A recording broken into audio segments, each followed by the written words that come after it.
Our final cake to be carved is our candy apple cake, which is our little 4-inch round cake. I've already gone ahead and made myself a little custom cake board here. I used my nesting circles and I found, which one was it? This one right here. And all I did was I traced it. I cut it out and it turns out to be 5.5 centimeters.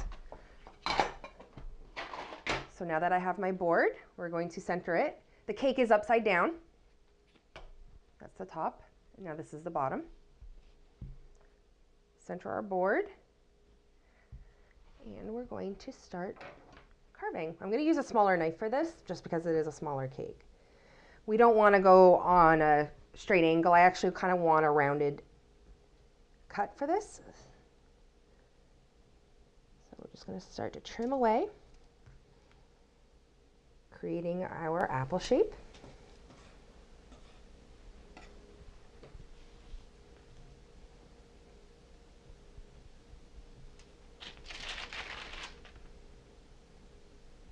I'm kind of turning my knife as I cut to keep everything kind of rounded.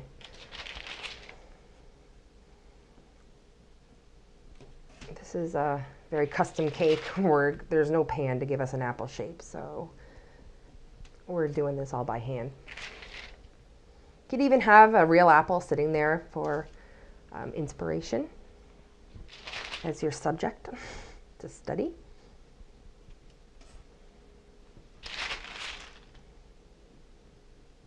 Just rounding it off here.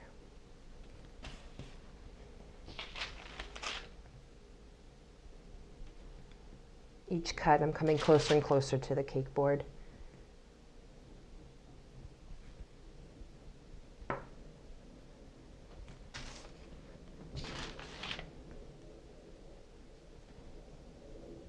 Once I'm happy, we're going to flip it around and we're going to start carving the top. I find I flip this cake back and forth like, I don't know, 10 times because I want to make sure it looks just right.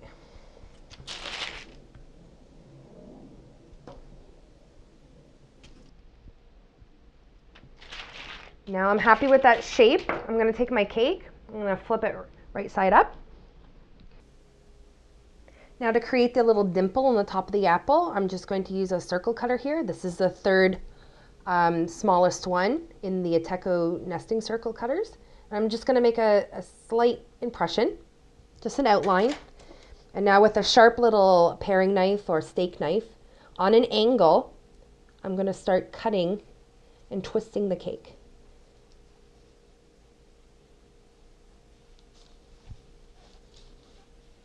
And what I've done is I've created a little notch, like so. Okay? Now again, we're probably going to fine tune that, but you can already see how it's starting to look like the apple. Now we're going to round out these edges. Oh, my board slid. Okay. Now let's start. This might be a little tricky because the cake has got a very narrow base now. So we're just going to round this out a little bit at a time. I plan on making this a red apple.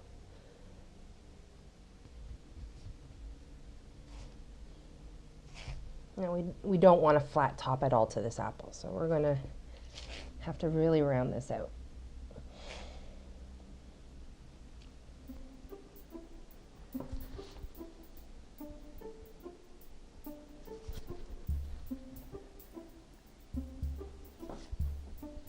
Just trying to blend it all into one nice little rounded cut.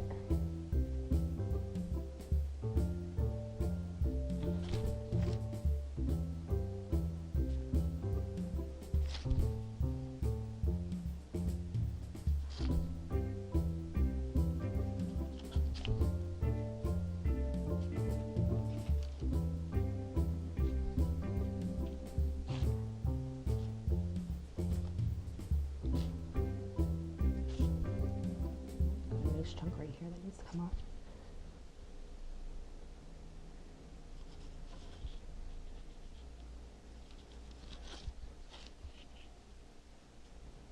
This cake will not be fun to buttercream or crumb coat. It's so tiny. It's gonna move around like crazy.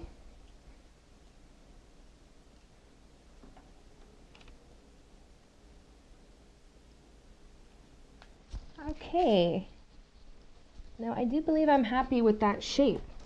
Remember, it doesn't have to be perfectly like narrow at the base because we do need support, and popcorn will be billowing up around it, so you really won't see a lot of the base. So at this point, I think we're ready for our crumb coat. I'm just going to clean up my area.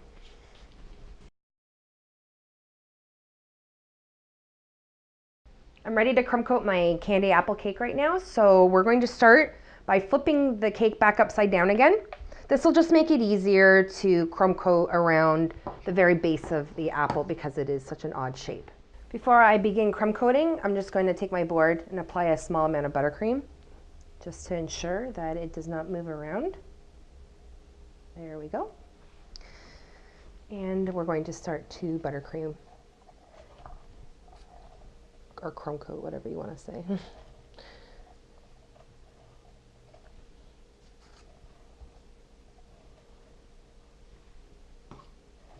Once we get halfway down, we'll flip the cake the other way around and complete it. I have a nifty little trick for smoothing out the buttercream on an odd-shaped cake that I will share momentarily. Just need to slap on this base coat first.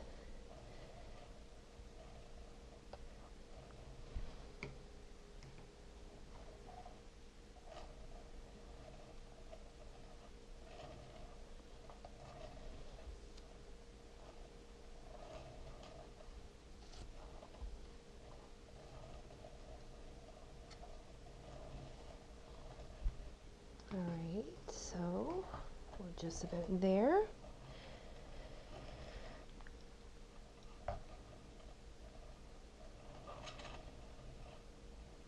Remember, you put on the buttercream nice and thick, so when you go to remove it, you still have buttercream left behind.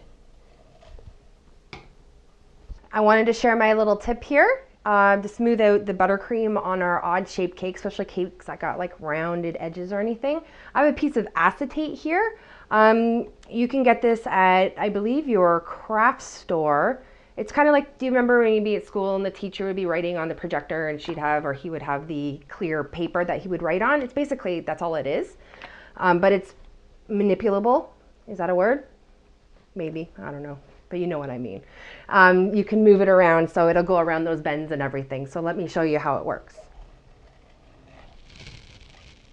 All right, so I just kind of arc it with my fingers there. And we're just going to gently spin the turntable. And look at that already. You can see how beautiful that is. And we're just going to take your time though, because the very corners can sometimes dig in if you arc it too much, and then you'll just end up dragging lines through your icing. This even works great once the cake is cold and you want to go around scraping off any little rough edges.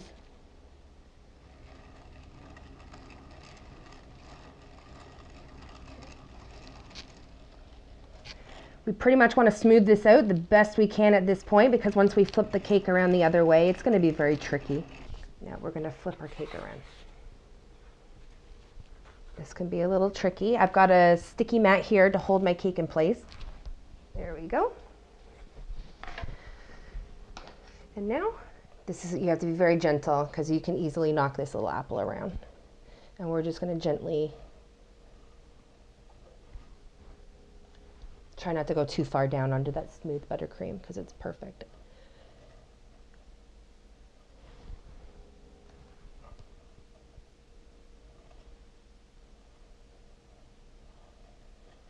If you think your apple's a little flat on top, you can just build up with some buttercream to add a little bit of roundness if you need to.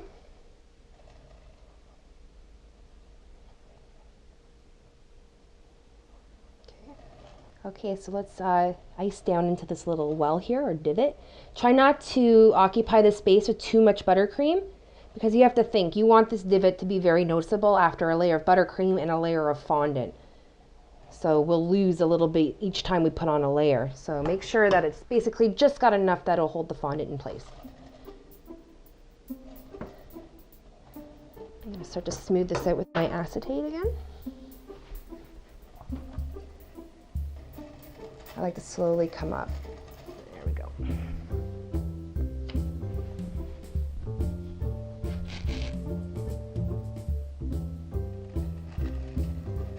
I need a very gentle hand for this. Very gingerly.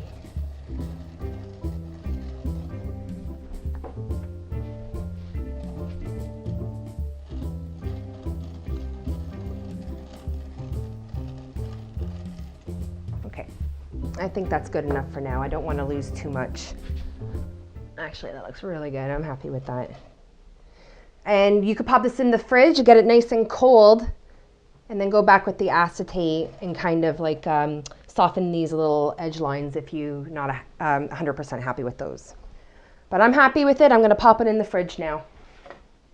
This cake can be a little tricky to move, so I'll show you a little trick. Well, it's not a trick, but just the right way of doing it.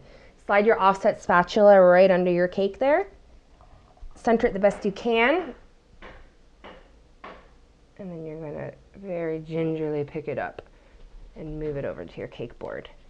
I do recommend transporting it on a larger cake board so that way you're not ever coming in contact with your buttercream. Let's cover the apple cake now that it's been setting up in the fridge for about a half an hour and the buttercream is nice and firm. We're going to cover it with our pre-colored red fondant. So let's just warm this up. We don't want this too thick. But not too thin or you'll find you'll have a hard time getting it to contour around the apple because you need a little bit of thickness so you can stretch it. I'm actually going to grab my turntable. I'm going to keep the cake on this larger board for now. Okay.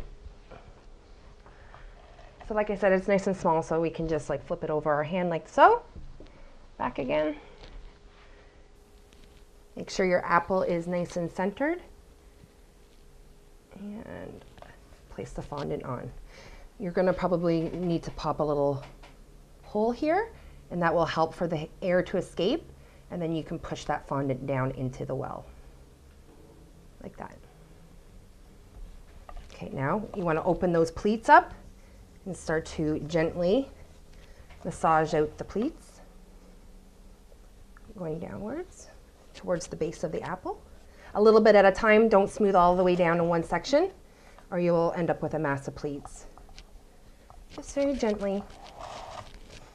I work with a buttercream that does not crust up, so it's like grabbing the fondant as I'm massaging it down. So it's nice and firm right off the bat.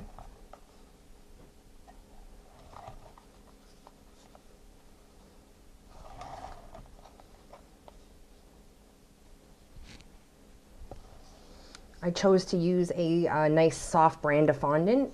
This here is my Easy Ice that I typically use because it's nice and soft, and it gives me lots of stretch without elephant skinning or creasing on me. Start to trim away this excess so it doesn't drag down your fondant.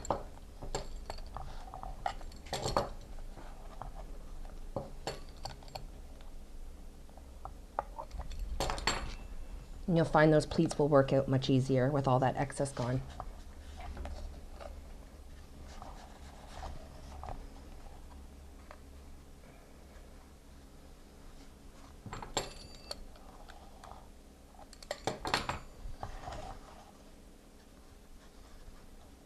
Take your time. I guess if you have a firm brand of fondant, I think if you go 50-50 modeling chocolate and your firmer brand of fondant, you probably would have an easier time covering an awkward shape like this apple.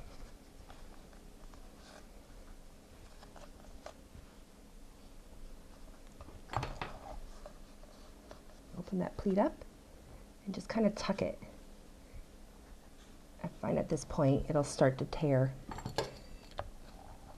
So you kind of just want to manipulate it opposed to stretching it.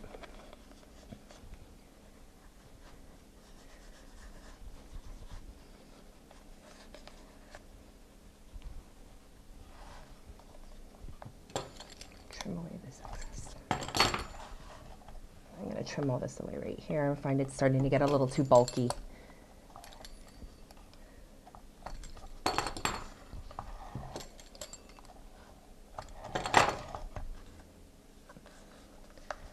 Focus right here.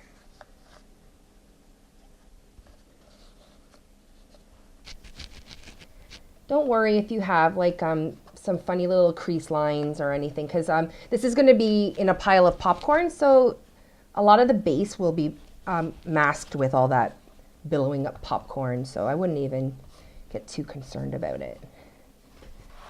Okay, I'm going to slide it off the board now.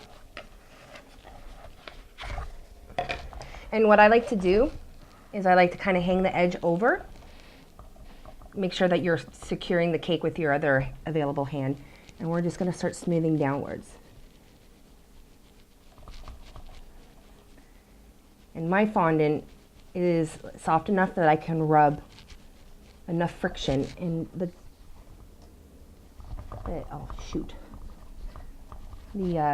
cake board will thin out that spot and cause the fondant to start to tear away. You gotta be patient, sometimes it takes a lot of rubbing and coaxing.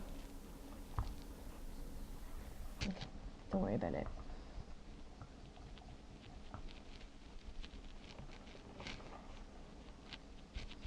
This is a very time-consuming effort anyway, really, for something that's not even going to be seen.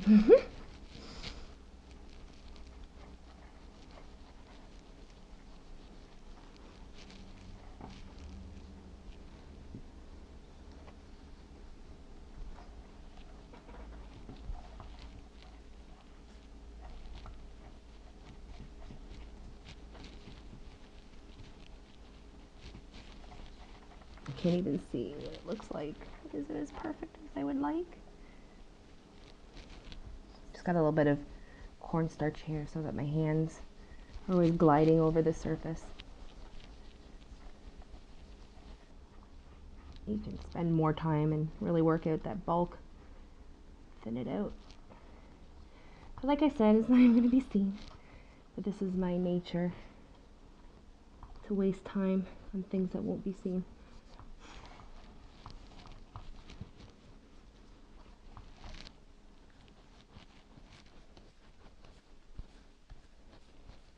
Quick motions if you're going to pick it up. You don't want it to really settle in your hands at one point. All right, so there we have it. There's our apple covered. Now I have another little trick to help really buff out those fingerprints and little pock marks. Get a piece of your fondant, your scrap fondant. Make sure it's got a little bit of cornstarch on it so that it'll glide over the surface. And you're just going to rub the ball of fondant over the apple. And you'll see how it buffs out all the flaws.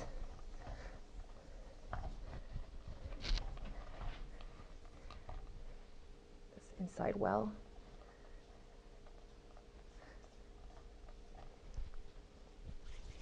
Going to make more of a teardrop, I think, right inside the well.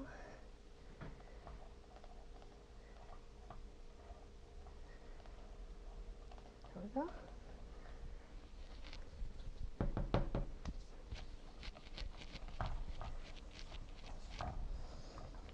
But there you have it, I think.